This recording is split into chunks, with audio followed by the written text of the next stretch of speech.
students show up with a plate carrier, a helmet, a thigh holster, all kinds of accoutrements for a patrol class. And then cheap flashlights with old batteries to a low light class. Love it. That guy teaches. What is He teaches. the right gear? And I'm like, holy crap, Batman. Yeah. Go for it, man. Oh, let me take a deep breath. This is a good one. You do lights, lasers, and this stuff on a regular basis. Take a deep hit off that blunt I and let it roll.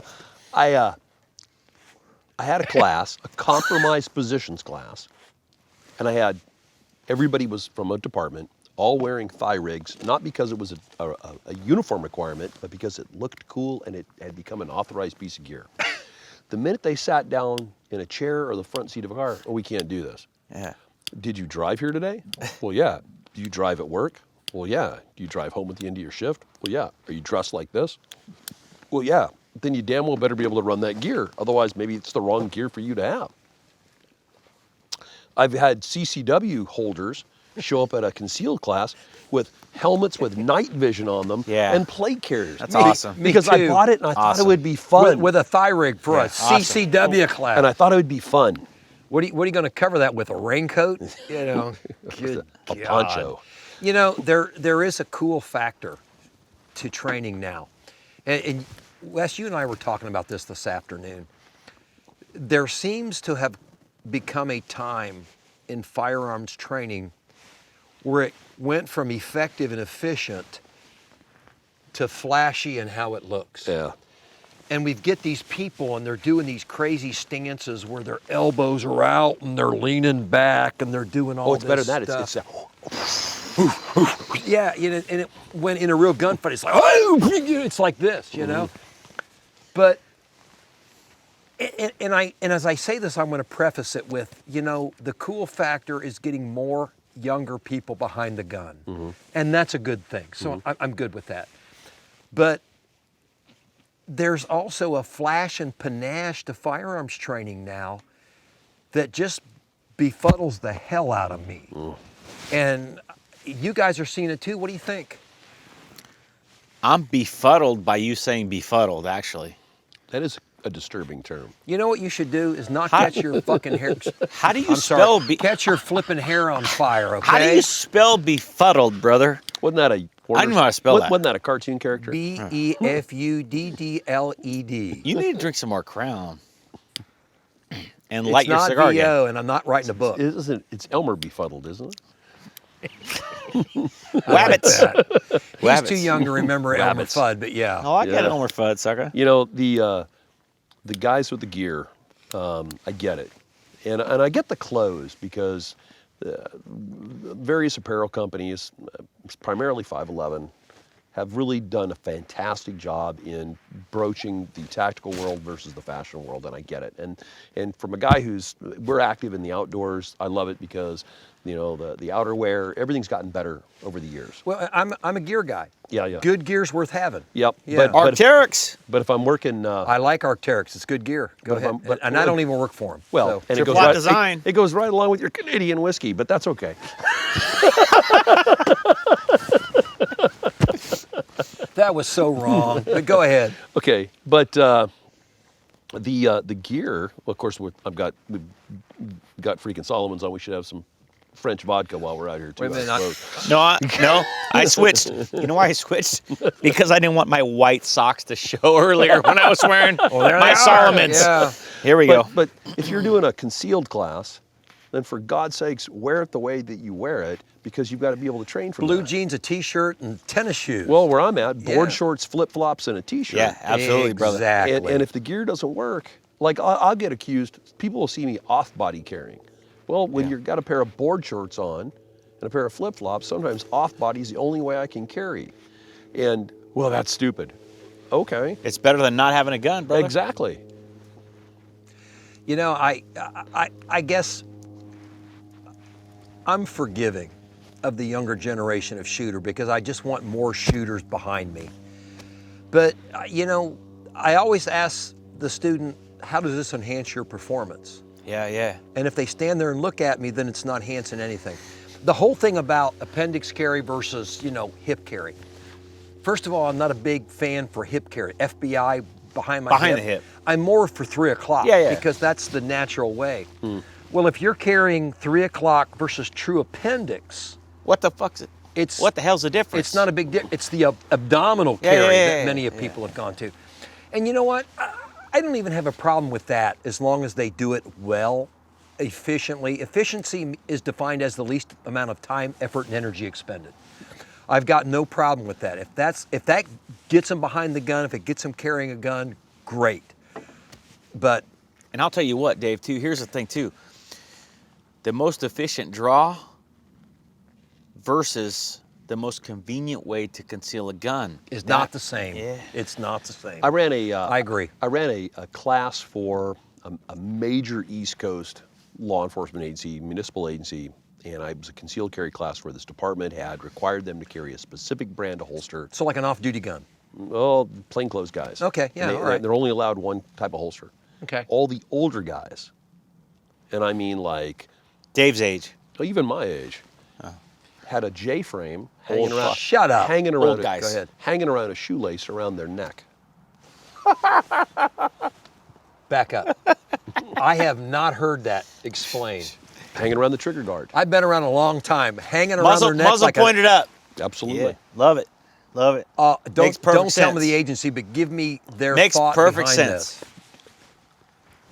It's easy to get out. Makes So perfect it's like sense. the brassiere holster that many of the women are wearing now. But and Okay. it's one of the few places anybody checks. Undercover? Under just plain clothes guys. They might have one on their hip, but this is hanging right here. Because the holster their department required them to carry had multiple safety things that precluded the ability to draw that holster out. That's interesting. So instead of going to the multiple retention, I'm just going to go reach to up here 38 and around my neck, they would snatch the gun out. and it'd be firing up here. Wow. They just have to break the shoestring and Or just shoot from here. as crazy as that sounds, I get it. Yeah. And As it took crazy me a as it while to sounds, I digest it, get and I it. thought, that's the most badass thing I've ever heard. Because That's Serpico stuff right there. they're creating a method of carry that meets the situation they're likely to face. Wow. How many different gadgets have we lived through? Belly bands. What was That's the, still going, bro. What was the under? what do you mean? Underwear. Wait. Thunderwear. Thunderwear. Hey. Thunderwear. Yeah. That's the latest craze, belly bands. What do you mean? I thought you were going to say you have Belly some bands, thunderwear. not Oh, mid no, 1980s. no, I do, but I'm just saying that's a whole nother Belly topic, band, brother. which was an elastic. It was an ace Hey, bandage, hey, 1980. and it's freaking cougar print. But that's for another video. yeah, different network. Yeah, different network. Yeah, that's the AVN stuff right there. But the That's- reality, that's some- AVN, SHOT Show, same For these time. folks out there a couple of days listening apart, but yeah, that are same- making fun of the shoestring, having been in an undercover capacity, that's pretty thoughtful. I carried when I worked UC. I had a model 39 single stack 9mm. Yeah. Double action, single action, first gen, Jam-O-Matic. I carried it against my skin. Love it. In Arizona, it's hotter than shit. You're sweating constantly. It pitted the crap out of the frame, the aluminum frame. It pitted the crap out of the slide. Yeah. Hell yeah. You know what I carried undercover? An HKP7. Wow. Nobody had an HKP7. Do you still have it? I do. You want to sell it? No. No, I got an HKP7 M10 that I'm not going to sell either in satin nickel. There's only 2,500 of them made. Damn. Yeah. Yeah. You can't have it. And you know what I carry the most, more than anything else, with all the high-speed whiz-bang stuff that's out there? What's that? I carry a Ruger LCR. I carry a little 5-shot most of the time. Yeah. Because it's simple, it's easy. It's with you, bro. It's You with know me all what? the time. I don't need more than 5 rounds. I admit that I've become a fan of a Glock 43. Here's I the can thing. imagine. And I have the I just don't own one. Vickers +2. Hey, here's the thing. 5 foreplate. rounds because you know why? Because, Wes, that's not all you got, bro. That's part of the solution of the problem. That's 5 rounds, and then guess what else you got? You got empty hand tactics. You got other Well, alternatives. But you know what? What Wes has got state of mind. Exactly. That 5 rounds is going to be done with authority. Have you ever been involved in a it's a tool. situation? Have you ever been involved in a situation where, by the necessity of the situation and the naivety of your life, that you were ill-equipped for the situation? Oh yeah. I'd left the military. I was a civilian officer, and we had our second baby, and I get woken up in the middle of the night because we're out of diapers. I got to run to a supermarket at 3 o'clock in the morning. Yes. You mean you didn't put on your ballistic vest and everything And else? your plate carrier and your AR-15. Come on. I show up and they're stocking Wes, come on. They're stocking shelves. At 3 in the morning. 3 in the morning, I'm listening to Muzak as I'm running down the hall, thinking about all the other crap she told me to go get on my way there. And I hear the obligatory, "Hey, Detective Doss, do you remember me?" Oh, snap. And the fight's on. I had a real similar situation. Can I relate it to you? Yeah, let me finish. Go ahead. Okay, think Campbell soup, cream of mushroom. That's what ended the fight. You hit him with it. And it is me, him, and the Campbell soup all over the floor. Love it. Oh, good for you. Love it, brother. And It's called a weapon of opportunity. And the PD doesn't know who's involved, doesn't know who I am. I'm laying there, we're covered in it. It looks like somebody vomited all over the floor. Someone did. And I have a Yeah. plaque in my Cream of office. mushroom soup. Yep, Yeah. absolutely. But you know what? It's the last time that ever's going to happen. I was in North Carolina, and we're talking about the early 1990s, before Leosa. I'm carrying a Smith & Wesson model 3913 in a Milt Sparks inside the waistband holster, illegally. I'm not proud of it.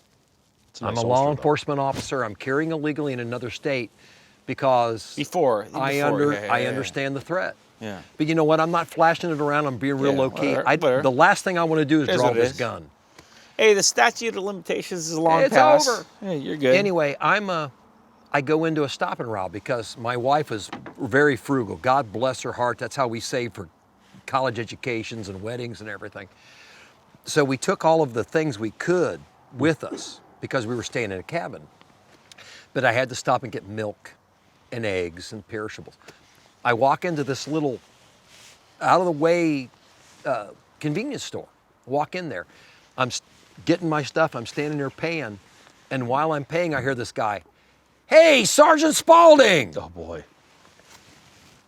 I turn around, look, and this guy walks towards me. There you go. I had no idea who he was. Didn't recognize him. He says, "Hey, Sergeant Spaulding, you don't remember me, I'm sure, but I was in the jail when you were working in there," and blah, blah, blah, blah, blah, blah, blah. And I'm sitting here thinking, ooh, not good, not good. And he's bumping his gums and stuff like this. And then finally, the words that register with me were like, "Hey, you're not a cop down here. You probably don't have a gun. I could take you on." And I looked at him and I said, "I may not be a cop down here, but who says I don't have a gun?" And he turns and leaves. And I turn and look at the clerk and she says, "Oh man, I'm so glad you came in because he's been there and he's been giving me the creeps." Wow.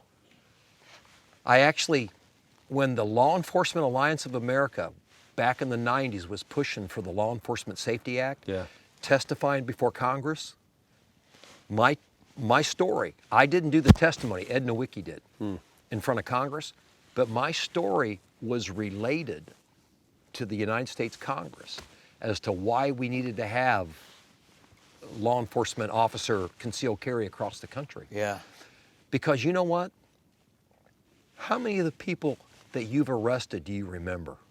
Few. Not many. They remember you. Oh, yeah. I don't even remember what Academy class I graduated. They remember you. And so that's all the more reason that law enforcement officers, for their own safety, not for the safety of the citizenry, for their own personal security, they need to go armed. Yeah. The same way that armed citizens need to go armed, because you don't remember all the people you've had a confrontation with, but they remember you. See, and I think it's not just the gun. It's armed in mindset and armed in alternative tools as well. Yeah. It's confidence that you know you can take care of the situation. Because sometimes you're in a place where there is no gun. Yeah. No matter how well intended you think you are, there's just places where it's impossible. It's you. Yeah, it's you. It's a state of mind. It's awareness of the situation. I was doing a show for another industry, personality in Baton Rouge. And I'm on my way to the training center to shoot the episodes. And I pulled into a freaking gas station to get a cup of coffee because I can't go anywhere without a cup of coffee. And I hear this, yo, hey, I'm talking to you. I turn around and I was having a caffeine deprivation issue. I said, what? He goes, whoa, it's okay, officer, have a nice day. I think you guys can agree that the idea of an armed society is a polite society, but it's also a prepared society.